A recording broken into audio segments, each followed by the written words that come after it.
أعوذ بالله من الشيطان الرجيم بسم الله الرحمن الرحيم الحمد لله رب العالمين المجيب على كل سائل التائب على العباد فليس بينه وبين العباد حائل جعل ما على الأرض زينة لها وكل نعيم لا محالة زائل وحذر الناس على الشيطان وللشيطان منافذ وحبائل فمن أسلم وجهه لله فذاك الكيس العاقل ومن استسلم لهواه فذاك الضال الغافل والصلاة والسلام على رسوله الكريم محمد بن عبد الله وعلى آله وصحبه أجمعين وبعد السلام عليكم ورحمة الله وبركاته.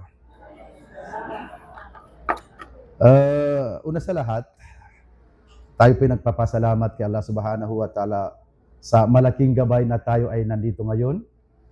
Natandaan ko pa last year, April 12, araw din ng Sabado, ang post-Ramadan Symposium natin, kung saan magkatabi kami ni Dr. Nadir Ibil at siya rin ang naging guest speaker natin.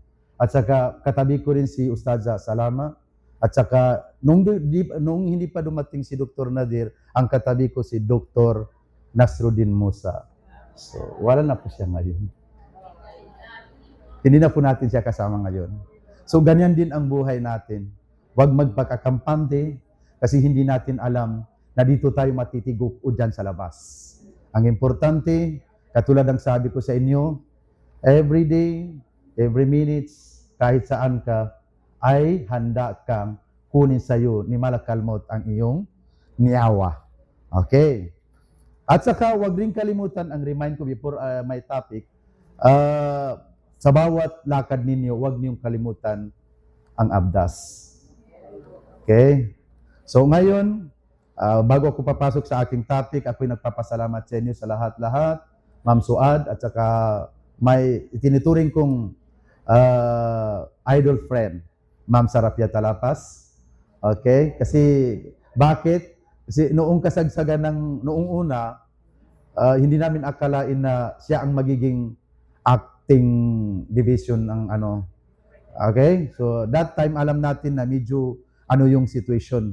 So, nagtataka yung mga tao, sino si Sarapia Talapas? Ako rin, nagtataka rin ako. Yun pala ay estudyante ko sa CWHD. Doon pa nakaupo sa unahan at palaging nagtatanong sa akin. Dalawa sila ni Ma'am Bing Bakar. Okay, so ang SDO pala na ito ay kabilang sa estudyante namin sa CWHD, which is Ma'am Sara Talapas. Kaya tinuring ko siyang idol friend. At saka nung nag-graduate ako ng dyan sa kabila, siya ang naging guest namin. At pinatayo pa kami. Una kong, sige, hanggang doon na lang. Okay, sa mga padguan ng mga ulama, Sheikh Ali Buzal, inshallah, kaming doktor, inshallah, Bangsa Moro, sana makatulong sa da'wa. At alam natin ang kanyang pagsisikap sa da'wa. Gumamit tayo naman sa padabasa, tagi na idol. Importante, ako na tanong pazimba. Okay? Literal na mana na idol. So, idol tanos ka ni, sabab kano akida ay bamulan ni Sir kita, no? And secondly, Sheikh Jabir Angeles, nakandiya mo nga kami na bekagi ng kun. Kagi na taga Marbil silan, bali na yung naggawa na denged minsang kuwanto kaya minate din. So sa Kidama, na denged yung guna. Si Ismail Imbungi pakiwatan ni, nawatan, aman ina ni Ismail Imbungi denged guminsan. Okay? Si Ustadza Salama, ang pioneer, lahat ng mga ulama dito, kahit nga si Mufti, Ustadza pa na si Ustadza Salama, mashallah. Pero hindi, nagtatanong sila, si Ustadza Salama, sis nagturo sa kanila, ganyan din ang mukha niya. So, di pagkatuwa. Mashallah. Di pagkatuwa. Kahit nga yung asawa ko, sabi niya, Ustadz pa namin yan.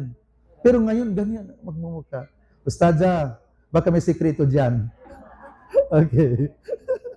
And Ustadza Nuraisa, my friend, lahat kayo, sa mga senior, yun din ang pinag-alala ko noon, nung unang pumasok ako sa inyo 2015, kasi sabi ko, pag wala na yung mga senior, so alhamdulillah, kikita natin, may incoming na naman mga junior. Okay, so maraming salamat sa inyong lahat. Nawa po ay marami pang mga symposium na darating sa inyo at pagpalain pa tayo ng Allah Subhanahu wa Ta'ala na makaabot pa tayo sa susunod na taon ususunod na Ramadan inshallah subhanahu wa ta'ala. Okay? Paguda sa kusal kanulangon, ilayin ko sa akika kasi kay Sheikh Ali Budja niya sa idado gaya kakak ko sa may sa ilmu. Kanga guwapo ko sa may bibidayan, kang mga sunga guwapo sila ni kiri ko. Available po niya ba? Dipimbitil niya available ka maawa kaya available na. Importante available. Available sa pwede schedule, yung may magpa-schedule sa na symposium, available pa sila. Hindi ko naman malipungot ka, no? Okay. So, ang topic natin ngayon is all about paradise. Okay? All Jannah. Pag sinabi natin Jannah, napapatanong tayo kung ano ang Jannah.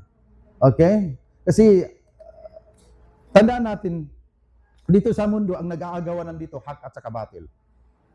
Kurik at saka tama. Yun lang ang nag-aagawan dito. Minsan, nasa liyaw su hak, nasa didalam su batil. So, ganyan lang yan. At saka yung daanan na dinadaanan natin, kung saan doon tayo dumadaan, dalawa rin. Nasa tama at saka nasa ligaw. Yun lang. And then, lahat ng ginawa natin dito, tama at saka mali lang. And then sa kabilang buhay, ganun din ang patutunguhan natin either waliyadu bila annar, and then at saka sa Jannah. So dalawa lang yun. Pag tinanggap yung amal natin, lahat ng mga amal natin magaganda dito sa mundong ito, automatic, insyaAllah, ay doon yun sa Jannah.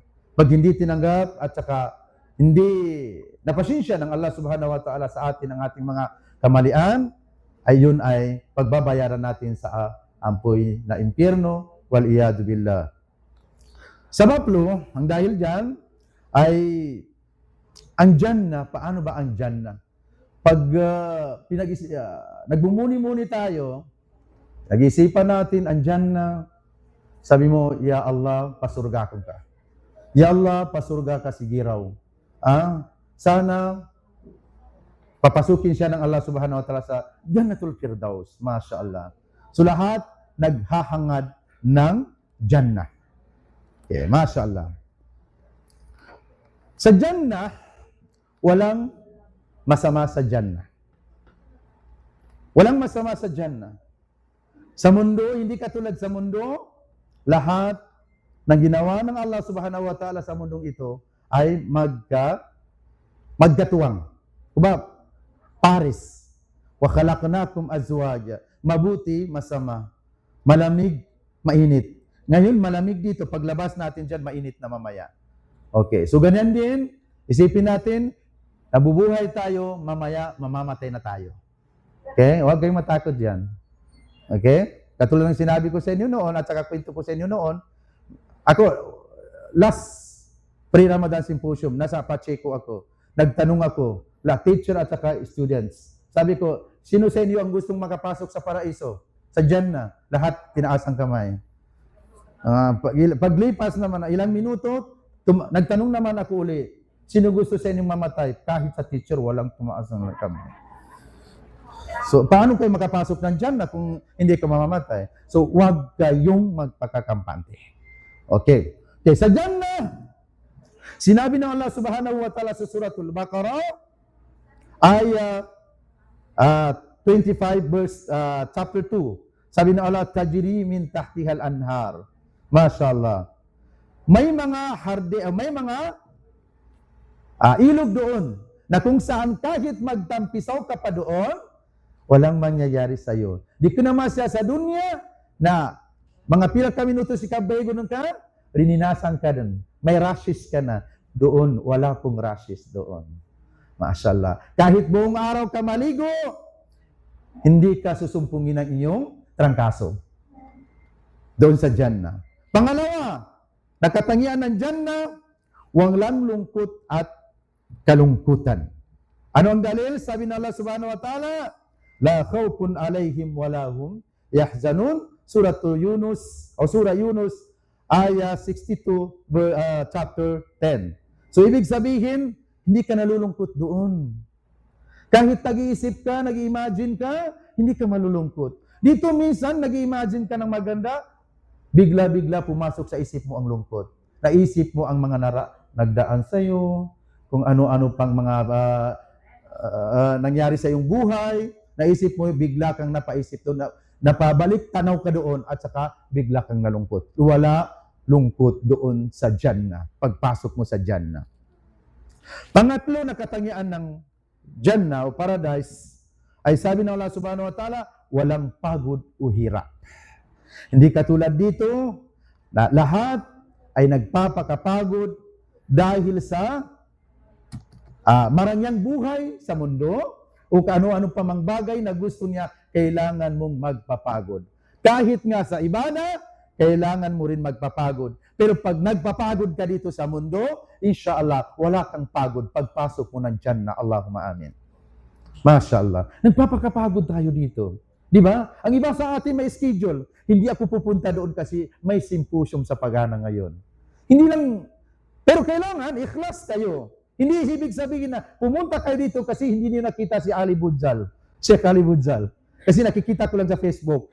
O ngayon, pupunta ako doon kasi makita ko na sa personal. May mga tao na ganyan.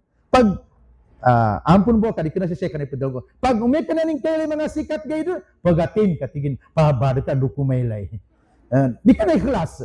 Nandiyan tanong di, pag ikhlas ka, sincero ka sa iyong ginawa, paglabas mo pa lang dyan sa bahay, nandyan na ang angel ng Allah nakapayong, nakabukas ang kanyang pakpak na isang pakpak na ng anghel ng Allah subhanahu wa ta'ala. Bakit? Dahil sa iyong sinseridad at dahil sa iyong ikhlas na niya pagpunta dito sa pag-attend sa symposium na ito. Hindi ibig sabihin na, wow, mashallah, nandun si Sheikh Jabir, idol ko pa naman yun. Okay. Hindi ganon. Dapat, idol mo nga siya, gustong-gusto mo, kasi sa tao kasi, pag din kagay-galinyan nito, apel bulawan ni dalunin na, di lumudop sa kainan. Pero may kakalinyanan ka, ng pagunutapon. Pero, mas pagtibay natin sa magandang niyat. Okay? Tubay yun natin ang niyat. Unahin natin ang niyat. Ulitin ko, pag hindi mo gusto ang tao, kahit ginto pa ang kanyang salita, hindi yan papasok sa iyo. Okay? Ay lalo pat ikaw ay naiinis sa kanya. Pero dagdagan natin na ang niyat natin na ikhlas na para kay Allah subhanahu wa ta'ala, kahit naman ang gusto natin ang isang tao sa kanyang pagbumuhadara. Ako, ganun din ang ginagawa ko. Nakikinig din kami sa mga kasama namin. Kasi meron silang ilmo na pinapalabas, binibigay, binibitiwan ng mga ilmo na hindi pa namin alam. So, ganyan yan. Okay. So, magpakahirap tayo dito, magpakapagod tayo dito. Inshallah, ang reward na ibibigay ng Allah subhanahu wa ta'ala sa iyo ay Jannah. Pangapat, may masasarap na mga pagkain at inumin. Mashallah.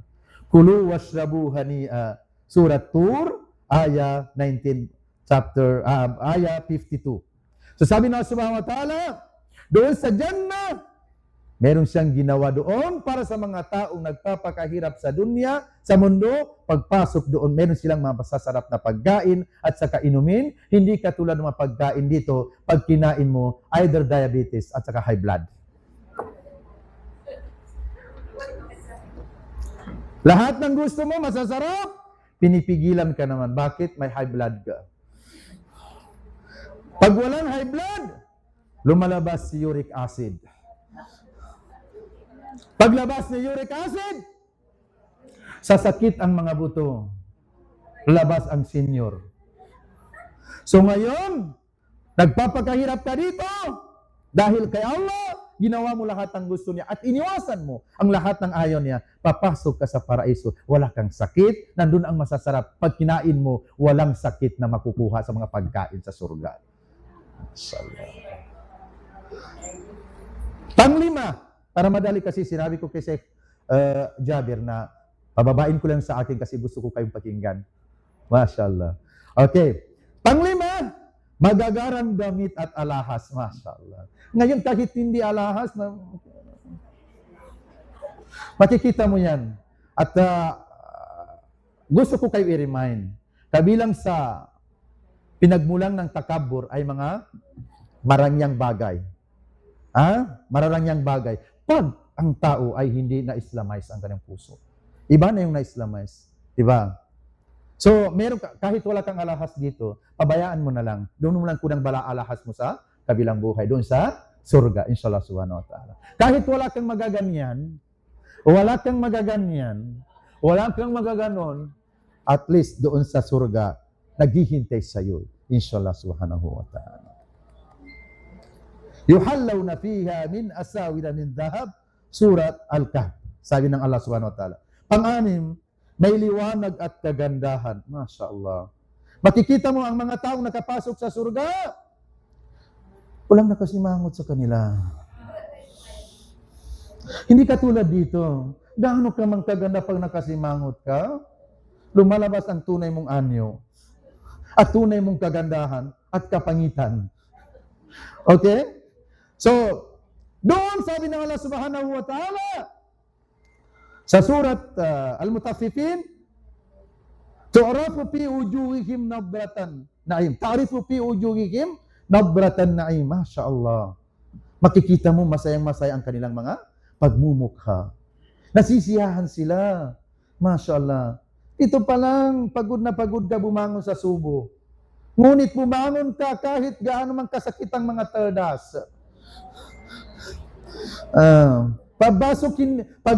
Paggising di agad makabangon kasi masakit ang kasadang. Doon wala lang si kasadan, wala lang si tardas, wala lang si rayuma. Kaya magpakahirap tayo dito alang-alang kay Allah kasi naghihintay sa atin ang gantimpalang paraiso ng Allah subhanahu wa ta'ala.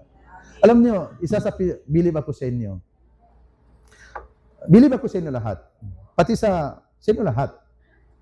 Kasi yung iba, katulad ng sinabi ni Ma'am Daud, na sila ay doon hinubog sa Western. Pero sa kabilang banda, dito magtatapos, inshallah, ang kanilang journey dito sa Islam. Okay? Dito sa Islam. Karamihan sa inyo galing sa mga retirees, but not tires. Nandito pa rin. Naghihirap na doon, nakaretire na kasi matanda na. Pero ngayon, hindi napapagod. Nandito pa rin umaatin sa mga gatherings na katulad nito. Mashallah. Naghihintay sa inyo ang paraiso ng Allah subhanahu wa ta'ala. Allahumma amin. Okay. Okay. Yan ang pang-anim. Lumiliwanag ang pagmumukha. Hindi mo na kailangan doon mag-make up. Hindi mo kailangan bagatal. Gumaganda. Pwede nang ipamanangan ng kalo, mashallah. Natural yun, ha? Hindi artificial. Natural yun. Mashallah. Pang-pito, nakatangian ng surga. Sabi ng Allah subhanahu wa ta'ala, وَأَلْحَقْنَا بِهِمْ دُرِّيَّتَهُمْ sa surat At-Tur. Makakasama nila ang kanilang mga pamilya at mahal sa buhay. My dear, love, nauna na si love. Pero pag makasurga kayo, makapasok kayo lahat sa paraiso, makakasama mo sila. Mga anak mo na nauna na sa iyo. Ang asawa mo nauna na sa iyo. Nang ilang taon, ilang dekada na silang nauna namatay sa iyo, makakasama mo sila. Dahil yun ang malaking, kabilang sa malaking gantimpala ng Allah subhanahu wa ta'ala, na makasama mo ang iyong mga pamilyang mahal mo sa buhay na matagal nang nawalay sa iyo. Dahil sa sila ay nagsisikap ng ibada para kay Allah subhanahu wa ta'ala, magkatuwang kayo at magkakasama kayo doon sa Jannah. Masya Allah. Kaya sa inyo, huwag ninyong kalimutan ang dua na ang mahal natin sa buhay na nauna na sa atin ay makapasok sa surga at magkakasama kayo at magkakasama kami. Yun ang dapat na isama natin. Kasi aanhin mo naman si my dear at si my love at saka si honey. Pag hindi kayo magkasama doon, bawat galaw ninyo, bawat labas ninyo sa mundo, magkakasama kayo. Magsakay sa motor, magsakay sa sasakyan, pupunta ng KCC, magligo sa dagat, sa kusyong kung kahit saan man, nagbabanding kayo, sana ganun pa rin. At mas higit pa dyan kayo pasayahin ng Allah subhanahu wa ta'ala pag kayo ay pinapasok na sa paraiso. At makakasama ninyo nagmamahalan kayo noon, nung mga binata pa kayo, at makakasama mo sila at magbabalik ang labing-labing na sobra pa noong binata pa kayo na first time, first date ninyo mag-asawa pag kayo nakapasok sa paraiso ng Allah subhanahu wa ta'ala. Pangwalo, sabi ng Allah subhanahu wa ta'ala, kaluguran ng Allah. Ibig sabihin, Hindi kinalulod pangkalo, nagkalilinyangkan Allah subhanahu wa ta'ala. Masya Allah. Kalilinyangkan Allah subhanahu wa ta'ala. Sabi na Allah subhanahu wa ta'ala sa Quran, sabi na sa surat Muhammad, verse 15. Malapit ako magtapos. Masalul jannati allati wa'idal muttaqun, fiha anharum min ma'in ghairi asin, wa anharum min labanin lam yataghayyar ta'mu, wa anharum min khamrin ladzatin lisyaribin, wa anharum min asalin musaffa, wa lahum fiha min kulli thamarati wa maghfiratin min rabbihim kaman huwa khalidun finnar wasuqu ma'an hamiman faqatta am'a'ahum. Yan ang sinabi ng Allah subhanahu wa ta'ala. Ang paglalarawan sa paraiso na ipinangako ng Allah subhanahu wa ta'ala sa mga may takot sa Diyos o kay Allah, doon ay may mga ilog na ng tubig na hindi nagbabago ang lasa. Mashallah. Dapagudulo, kanaman na sa supir. Ipagwanan kayo mga truso ka, bago ka, namo ni ulamo tinanan. Mashallah. Yun ang mga ilog doon sa paraiso ng Allah subhanahu wa ta'ala. Mga ilog na gatas na hindi masisira ang lasa. Dito magdawsang. Da expiration yun. Wala pong expiration. Ang mailog na gatas doon sa surga ng Allah subhanahu wa ta'ala. Okay. Mga ilog ng alak na kasiya-siya sa mga umiinom at mga ilog na dalisay na pulot. Okay? Ano mga lawas ay gluwa? Nganin na mo na? Khamr. Ug na kina to so khamr, apakalangot. Ama siya sa dunya niya. Aping ikaw special in wine na makahangot pa mo. Pero lo na kaginan niya na ipagwalatan na arka to na matakil ang mga sword ko niya mga ulama. Kaginan mga tao pupuso ni kalampaw ni kadaling pagilay na hindi pwede sabihin ko na bibila ulama to katigid. Padaw ni ustad na hili ko sa Facebook ka adon na ko na alak lo sa surga. Kinuha pala dalili ka pandangutan. Ipidaw ni ustad to. Kung kinapagkasugatin to. Okay, yun ang pinaka ano doon. Okay, ano mga tanabin. Masya Allah. Kena matanab sa kunay, gumayan ka ni ka, nahulog na tanan. Nasimbulan din. At doon ay mayroon silang lahat ng uri ng mga bunga at kapatawaran mula sa kanila. Ibig sabihin, may mga prutas doon. May mga prutas doon, hindi nabubulok. So, move forward, wag na wag kayong mawala ng pag-asa. Sa lahat, wag mawala ng pag-asa. Kahit yung matanda, gaganda kayo doon. Hindi na, wag na kayong masyadong magpa-make up kasi hindi na kailangan doon. Babalik kayo sa binata o pagkadalaga. Inshallah subhanahu wa ta'ala. Wag ninyong isipin na namamatay ka, nakulubot na ang mga skin mo. At least, nangungulubot sa pag-ibada kay Allah subhanahu wa ta'ala. Dahil yan ay pinangako ng Allah subhanahu wa ta'ala, inna ansha'nahunna insha'a, paja'alnahunna abkara, urban atraba. Suratul Waqi'ah, verse 35 to verse 37. Tunay na ang aming nilikha silang muli sa isang bagong paglikha. Ibig sabihin, ibabalik kayo doon sa surga ng mga binata at dalaga at magkakapareho ang mga mukha at sila ay mga fresh na fresh. Mayroong pang dalil na nasa Sahihul Ibn Majah, sino man daw ang taong nagdua kay Allah at hingin niya na makapasok siya sa surga ng 3 beses at siya ikhlas sa kanyang niya, sabi daw ng surga, papasukin mo siya. Mashallah. Hadis yan.